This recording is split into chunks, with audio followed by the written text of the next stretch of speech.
Hello and welcome back to the RotoWire Fantasy Soccer Podcast. My name is Andrew Laird, Senior Soccer Editor of RotoWire. Joining this, I don't even know what it is, Monday, February 1st. We made it to February. By Jordan Cooper to talk about Tuesday's 4-game Premier League slate. Jordan, you've got a pretty good record on Tuesdays in the Premier League. Well, if in the past one Tuesday slate sample size, I do great. Crushing every single Tuesday over the last one, you have just crushed. And so what a trend. What a trend. I should put that on my Twitter profile. Easily. It should get you verified. Yeah. We don't have your favorite team on the slate, though. We Man don't City? We don't have a team that you should be playing 6 players from. Well, I tried doing that. On Saturday. It didn't work out. It worked enough. Well, not for me. It didn't work enough for me, though. Well, it worked in cash. It was fine. No, it didn't work for me there either. Oh, it didn't? Oh, okay. No. Never mind then. Worked for me in cash. Why didn't it work? Well, I don't have Easy E and I don't have Pereira, and they score. Even though if you take away their goals, they have garbage. But whatever. They get there. They somehow get there. I had Eze. And as soon as the slate locked and I saw his ownership, I was like, okay, like it wasn't a crazy move. I was going to do what you did, Zinchenko and Loftus-Cheek. And I loved Loftus-Cheek, and I was just like, if I can get Eze without Townsend, I'm like, I should probably go there. So then I punted with some West Brom center back, Semi Ajayi. And Wrong one. You should have taken Bartley. Right. But there was somebody else in Discord who also took Eze and was like, I can't believe it. And then we were talking about how Ademola Lookman was like significantly higher owned in higher stakes cash than Eze was. And I just couldn't get there salary wise. And I was like, it's all right. Eze will come through. He'll get his 6 fouls drawn and we'll finish with 8. And then he scored. I actually got a bailout goal because he had a horrible game. He was a terrible play, or at least results-driven terrible play. But it worked, so I feel good about it. So you basically got the equivalent of what I get when I play Juan Mata. Right. How dare you? I was going to say something beyond that, and I don't even remember what it was. So anyway. Yeah, but this slate isn't like those slates. No, You're it's not not playing like those slates. Like a ton of players from one team. It's a split slate. You got 2 games at 1, 2 games at 315. The biggest favorite on the slate is only minus 201 currently.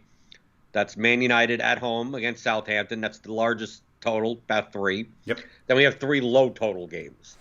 The next biggest favorite is really Sheffield, minus 102 at home. 20th place Sheffield United. Right, is the home favorite. Yes. Against West Brom, that total is around 2.25. Then we got Arsenal plus 129 favorite away to Wolves. That's around 2.25. And then Crystal Palace is a plus 165 favorite away to Newcastle, 2.25 total. This ain't the slate where you're looking and going, how much Man United do I need? Because also they don't play in a way where you necessarily want all their players anyway. Yeah. So does the question on the slate, although we do start with forward, I think the main decision point is still in the midfield spot of do you pay 10-9 for Bruno Fernandes? Yep. That's just the easy answer. Yep. No, I wrote about it. I mean, obviously, I wrote about it because he's the main part of the slate. So I think what the status of Bukayo Saka makes a big difference. Because I think if he does not play, people will immediately go to Bruno. And that's not to say that you could fade Bruno and play Pedro Neto, but I think people are more likely to play Saka, which would take some people away from Bruno, but you can play both anyway. But I think you're going to see many more lineups with like one of the expensive forwards and Bruno, as opposed to 2 expensive forwards and not Bruno. No, I could see that. The pricing on the slate in general is much more efficient. Yes. Right? I don't see anyone that's like significantly underpriced or necessarily significantly overpriced. Like I think most of these prices are fair.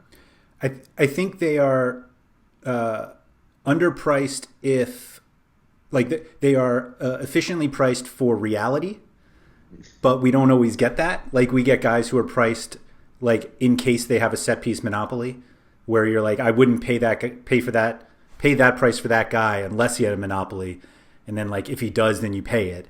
But like I think the guys like Townsend and Eze and a few of the midfielders may be underpriced if they have a monopoly.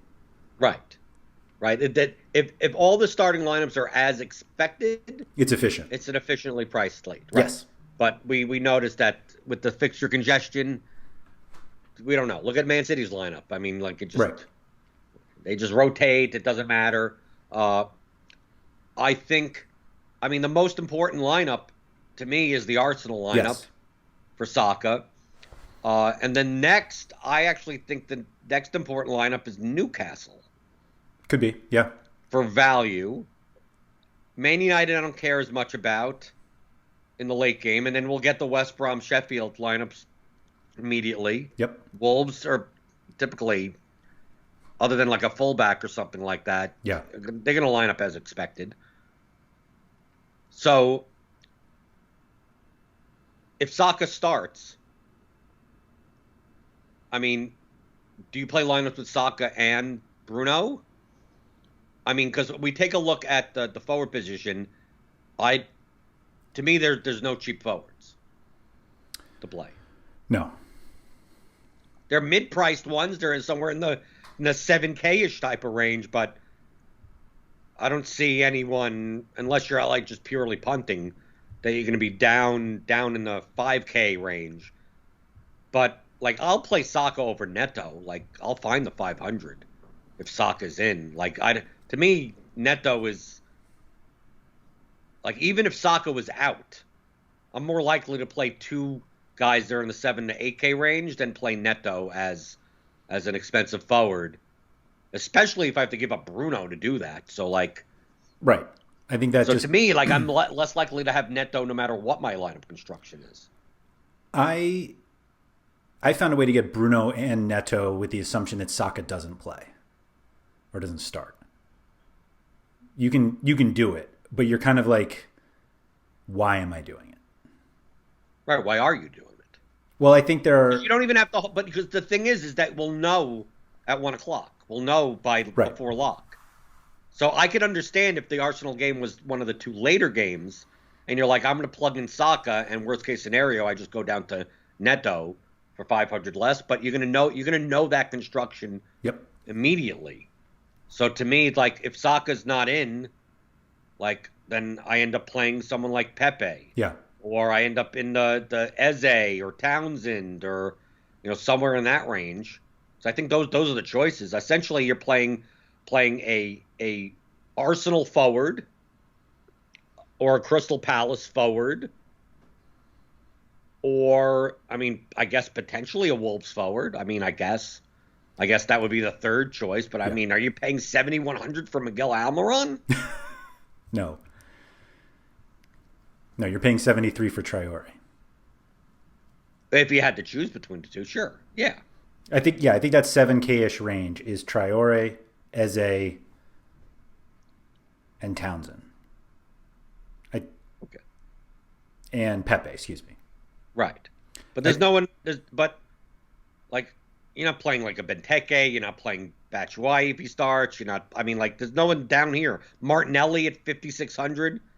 I mean, I guess you could get away with that if you need a cheap forward and he starts.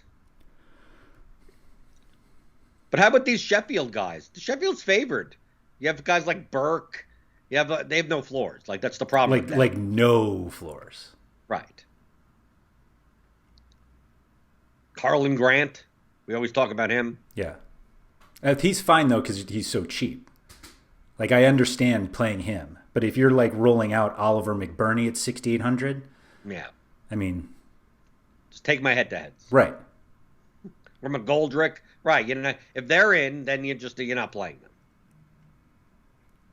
I don't think Martial's cheap enough to play in cash, but that's for me. But I could see people doing it. Yeah, it's viable. Yeah. It's viable.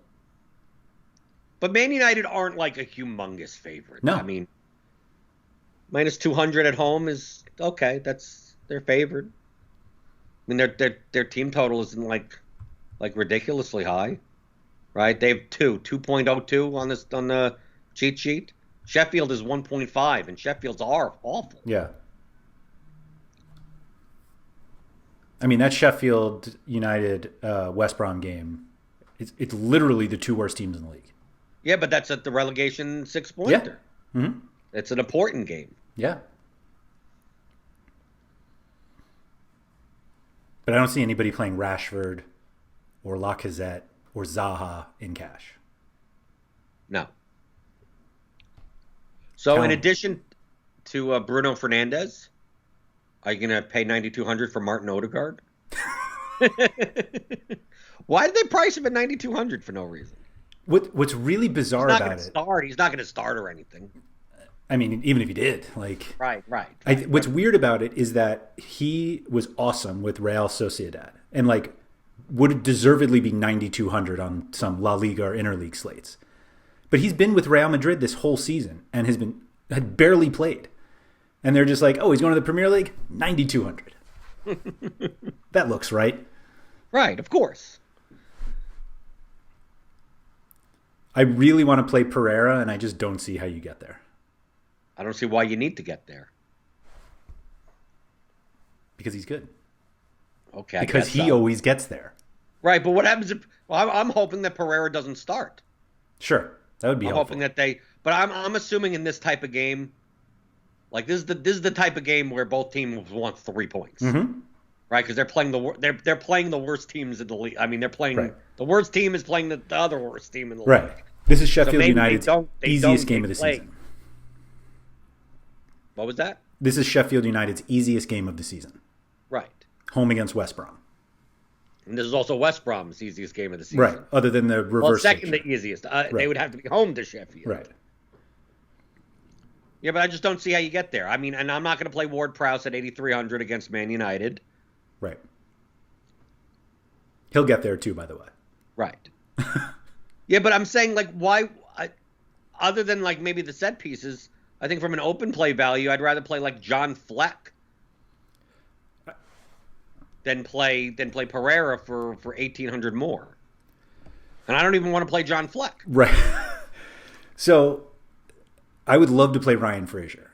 Mm-hmm. But if Fraser's out, I'm not, like, rushing to play John Joe Shelby. But also, you're going to be stuck in a situation that if you have Fraser in your lineup, where do you go? Because they're in the late game. So, from my perspective, well, you roster Shelby. Right. Well, that's exactly what I was going to say. You roster Shelby at 6,700, and then if Fraser's in, you drop down to him at 6,400, and great, you left 300 on the table. Who cares? I mean, at that point, you know who's better than both of them? Who's better than both of them? Alan St. Maximin. Yeah, I looked at. Well, you're skipping over. I know, but well, he's the same team. Right. Yeah, for open play value, he has no set pieces, but at 4,600, apparently he's fit. Yeah. So, but I mean, how do you play him? If you play him, you got to play him in a utility, and then you're going to play one of the defenders in those games. Because it's most likely. I mean, the 2v2 that you're looking at is basically, let's say Saka doesn't play. Or doesn't start, and you're playing Pepe. So do you play Pedro Neto and St. Maximin, or do you play Eze and Shelby? I wouldn't even think you're on that 2v2, because to me, I would think that you're playing. I think you're playing two of them already. I think you're playing someone in the 6K range with St. Maximin. Because you're going to play a defender at that price. Okay, that's fair. That's what I'm saying. So like I don't think that you're going to be in that situation. I think in your forward spots you're going to be playing like Pepe plus Eze or Townsend, mm-hmm. and then you switch between that and like a goalkeeper and another mid. I mean, like to me it's more of a 3v3 because you're probably playing a Man United defender in your defender spot, and you're probably punting at the second defender spot. So now it's just a matter of, do you punt with St. Maximin and pay up at like $5K for that second defender? Or do you flip it around and just say, I'm going to pay $3K for a defender and then play Ryan Frazier? Like, you're going to be stuck in more in that type of 2v2. You can't do that if you play... So Neto's not going to matter. If Saka starts, do you play him? Well, if Saka starts, that's a different story. Right. Then I'd rather play Saka, and then then instead of playing for two 7K range forwards, now you have, okay, then you're right. I use the Neto as the poor example. Saka. Right. Because Saka, I don't think I'm playing Neto no matter what. Right. Saka and ASM, or Shelvey and I don't even remember who the other one was. Because ASM is underpriced compared to the other Newcastle players. Yeah. If Richie's 8,400 and Almiron's 7,100 and Shelvey's 67 and Frazier's 64, like St. Maximin should be like 62. Yeah. I mean, still lower than them, but like not 4,600. Yep.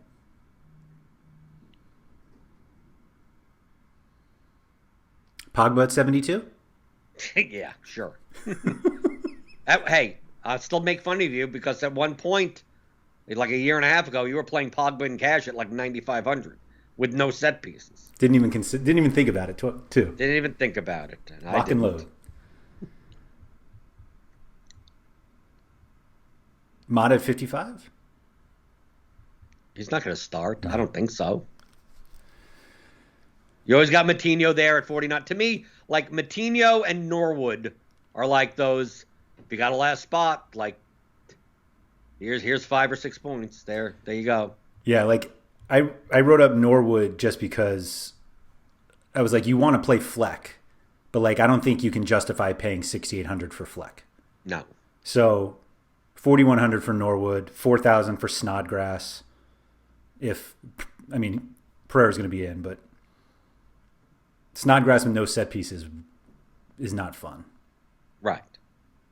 But then you also have all the way down in the 3K range what's going to go on with West Brom's lineup. Maybe you get a Matt Phillips. Maybe you get a Grady Diangana. Yeah. Maybe you get someone like that, and then they have open play value.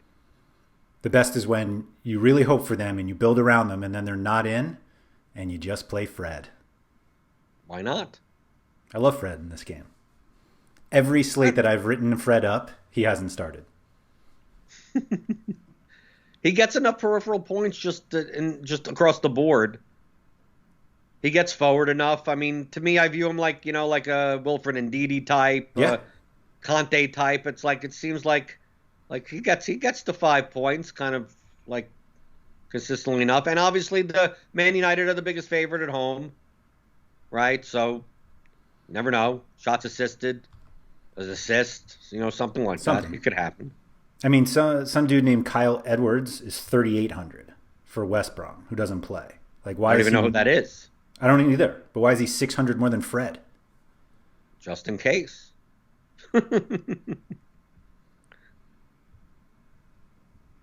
Yeah, one of these cheap guys, I think people will be drawn to just because it makes it easier. Right. I mean, Phillips will be really popular if he starts. Yes. Although he could come off at the half. Oh, yeah. Right. He's not guaranteed 90 minutes. No. So, in fact, I would almost say he's guaranteed not to play 90 minutes. Yes. At defense, you're pretty much guaranteed to play whoever starts at left. Luke Shaw or Alex Telles, yeah. Right. It's basically whoever starts at left back for Man United you're playing. And they're only 100 apart from each other. Right. So it's whoever that guy is. Yeah, I wrote basically that like Bruno hasn't been taking set pieces recently, or not nearly as many, and his floor is still higher than everybody else's. So like, don't worry about set pieces, but also you should worry about the set pieces and just take Shaw or Telles. Right. Imagine if you told me 6 months ago that we're going to pay $6,300 for Luke Shaw, and like immediately agree that it's a good play. Right, and want to. Yeah. Yet he's been on slates a year ago where he's 3,800. Man United are a minus 400 favorite, and you're like, I don't think I could play Luke Shaw. Yeah, you're like, I think I'll play 5,900 for Aaron Wan-Bissaka on the other side because I. Right. or the corpse of Ashley Young. Yeah. No, I think it's that's. I don't want to call it like the easiest play on the slate, but it's like that one's easy. Right. Then everything else is like, to me, all the defenders in between kind of that and like 4K are the same person. I mean, just like they're all I think they're all efficiently priced, and if they fit, they fit. I don't think that any of them are necessary. I think if any of like Sheffield United or Wolves or Palace or Newcastle have an extremely cheap fullback or wingback, you just play them. Right. So I think we may get Kajana Hover again if he's. I mean, he got injured in the last game. Keane Bryan for Sheffield United scored 2 games ago. He could come back. Yeah, any of them. Baldock is only 3,100. He stinks though. I know. He's actually bad. He's only 3,100. He is. But like, this isn't the slate where, like in previous slates, where like, oh, just take the Man City center backs because they're not like, you're not going to pay. The Harry Maguire price was egregious, 4,600 for Maguire. No. And I'm not even sure that like 3,100 for Lindelof is worth it. I know it's not worth it. I'd rather play like Emil Kraft if he happens to start for Newcastle. Yep. But I mean, you're not going to know that until the late game. Kieran Gibbs, 2,800. You're probably playing someone down here. Who's 2,800? Kieran Gibbs. He's actually been pretty good. Lee Peltier. He could be in. I would play Gibbs. I don't think he's a trap on this slate. Oh, really? You're going to play Gibbs up? You're losing all your money. Come on. Anytime you think Kieran Gibbs is a good play, you just might as well just withdraw. I think he's okay. That's just the way it's going to work out. I agree with you. I actually agree with you, but it's just a mass delusion. I should just save everyone the rake and just PayPal them. Right. No, because what will end up happening is that your goalkeeper won't actually go negative, and you'll still lose because Gibbs will go negative. Ugh. Negative 1.5, and you're like 2 points off the cash line. But I got the goalkeeper right. Well, too bad. Right. That's probably not happening anyway. Right. The goalkeeper part. Gibbs could definitely go negative. I could tell you absolutely certainly. 100%. No question. I think this is the slam dunk of the entire of this year in EPL. Wow. Goalkeeper. There's no chance in hell I pay $5,500 for Aaron Ramsdale. $5,500 for the last place team in the Premier League. I know that Sheffield and West Brom are both horrible. Mm-hmm. So why am I paying $5,500 for Sheffield for Ramsdale and not just play Johnstone for $1,300 less? I mean, I know the betting line. It's based on the betting lines, but like, I'll find 300 to get De Gea. That's what it is. It's ridiculous. 300 to De Gea is just way too low. Right. Although I do believe Ramsdale has higher clean sheet odds. Yeah, because both teams can't score. Right. I mean, that's where it comes down to. But who knows who's going to win that game? It could be a 0-0 game. The good thing about Johnstone is that he never has really bad games, except for the 2 times I played him at negative 5.8. But other than those, he's a lock. Right, against Leeds and against Man City. Mm-hmm. I played both times. I had him. So you're going to put in Lonergan then? You're just going to take your 0? I'm just going to make a separate GPP lineup with Oliver McBurney and McGoldrick and Fleck. Right, you hedge against whoever your goalkeeper in cashes, you stack in GPP. Yeah. So when he goes -7, you win the GPP. Yeah. Right. I lose all my cash games and break even. Right. Because I won the GPP. Yeah. No, but I think Johnstone's going to be the popular goalkeeper. I agree. I mean, just odds-wise, it makes sense. Right. The spread between the two goalkeepers shouldn't be that dramatic. Right. And we're talking about two teams that are horrible and can't score. So, like, why pay more for the crappy team's goalkeeper? Right. We're going to say all this, and that game's going to be like 5-3. Mm-hmm. Right? That's what's going to end up happening, just like this past weekend. Right, Man City was one of the lowest scoring teams on the slate as a -1 million favorite. Mm-hmm. Yeah, what was that, 1-0? Yeah. Yeah. Yeah, West Brom win 3-2. Gibbs sent off in the 13th minute. And 2 penalties. 3 penalties. Oh, if Gibbs was sent off, that means he can't play this game, right? No. He's getting sent off in this game. Oh, in this game. Oh, okay. Yeah. I thought you were describing the previous No, sorry. No. This coming up. West Brom. Oh, actually, yeah. Maybe Sheffield United wins 3-2. Gibbs sent off. And Pereira gets there with 2 assists only. Yeah. No shots, 1 cross, Nope. 2 Right. chances created, 2 assists. Right. Yeah. The model, that is the model line. We're describing Juan Mata. I mean, that's how he gets bailed out. Every time. Right. Except we're not paying 86. What is 8,600 for Pereira. We're not paying that much for Mata. right? There have probably been some slates 2 years ago that I would have considered paying 86 for Mata. When he was an actual starter and when it mattered. Maybe. Yeah. You paid 9,600 for Pogba. I was gonna say I played Pogba. I can't make. But Pogba was taking penalties then. That's why. Oh, that matters. It did. It paid. But I can't anymore at that price. Why is Ruben Neves 6,900? Who knows? Whatever we say on this podcast, by tomorrow there's going to be so much rotation. Who knows? That what does it matter? Right? So maybe what ends up happening is that Saka doesn't play, and Pepe doesn't play, and then it's like, I'm playing Willian, and then you see that then neither Townsend or Eze play, and then you're playing Milivojevic, Mm-hmm. and then you're wondering how you got to that lineup because Right. And then All everyone of a sudden you have Bruno, Rashford, and Martial, and you're like, wait a minute, I thought I wasn't stacking Man United. No, you have Pereira. You have Pereira. And Right. Shelvey in your lineup, and you pay up and you have Shaw and some expensive, and then whatever. And then you have 5,500 left at goalkeeper. Right, and it's a perfect lineup. So you play. I guess I need to play Aaron Ramsdale. I'm playing Ramsdale. 4 goals. Actually, I guess you wouldn't necessarily play Ramsdale opposite Pereira.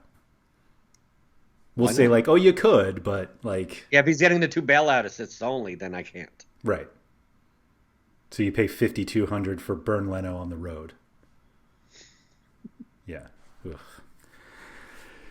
Anybody has any follow-up, you can find Jordan on Twitter at BlenderHead. That's BlenderHD. You can find me at RotoWire Andrew. Also available in the RotoWire Discord, which is open for all subscribers. Just go to rotowire.com/chat to join.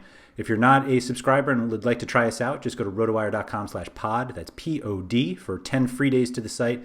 Gets you access to every sport that we cover, as well as that subscriber Discord. No credit card required, so feel free to jump in. Jordan, thank you for that, and good luck on Tuesday.